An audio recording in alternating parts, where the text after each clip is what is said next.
La déflagration était attendue, elle est sans aucun précédent. Pour la première fois de son histoire, le Rassemblement national est arrivé ce dimanche en tête du premier tour des élections législatives. Il a recueilli plus de 10 millions de voix, soit 2 millions de plus qu'Emmanuel Macron lors du premier tour de l'élection présidentielle de 2017. Comme aux européennes, le parti de Marine Le Pen a pu profiter de 3 ressorts. Le rejet d'Emmanuel Macron, les craintes quant au pouvoir d'achat, à l'immigration, à l'insécurité, et la peur que suscite chez certains un bloc de gauche dominé par Jean-Luc Mélenchon et ses insoumis. Ces moteurs ont permis au RN de faire élire dès ce premier tour une quarantaine de députés. Mais ses adversaires pensent avoir trouvé la parade pour empêcher le parti nationaliste d'obtenir une majorité absolue et donc le pouvoir, l'union sacrée. En clair, le camp macroniste et la gauche vont appeler leurs troupes à se désister si elles sont moins bien placées que l'autre pour faire barrage au Rassemblement national. C'est ce qui s'est déjà passé dans la Somme où la candidate macroniste s'est retirée au profit de l'insoumis François Ruffin dans l'espoir qu'il batte le RN arrivé en tête dimanche prochain.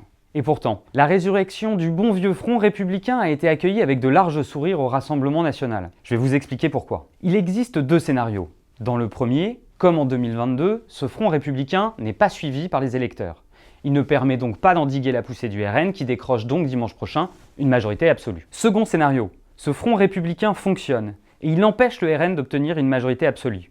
Les partisans du tout sauf le RN l'empêchent d'accéder au pouvoir. Mais la question c'est pour combien de temps ? Devra alors se constituer une majorité allant de François Ruffin à Laurent Wauquiez, de Sandrine Rousseau à Aurore Bergé, une alliance entre la carpe et le lapin, d'accord sur rien ou presque, qui dans un climat d'instabilité politique sera probablement incapable de réformer le pays, particulièrement dans les domaines qui font prospérer le Rassemblement national. C'est exactement ce qu'il s'est passé entre 2018 et 2022 en Italie avec le gouvernement Draghi, qui réunissait des forces de gauche et de droite radicales. Ce gouvernement a débouché sur l'élection de la seule force qui n'y participait pas, la nationaliste Giorgia Meloni. Une situation dont rêve Marine Le Pen et qui a toutes les chances, pense-t-elle, de la faire élire à l'Élysée en 2027. Pile, le RN gagne, face, ses adversaires perdent.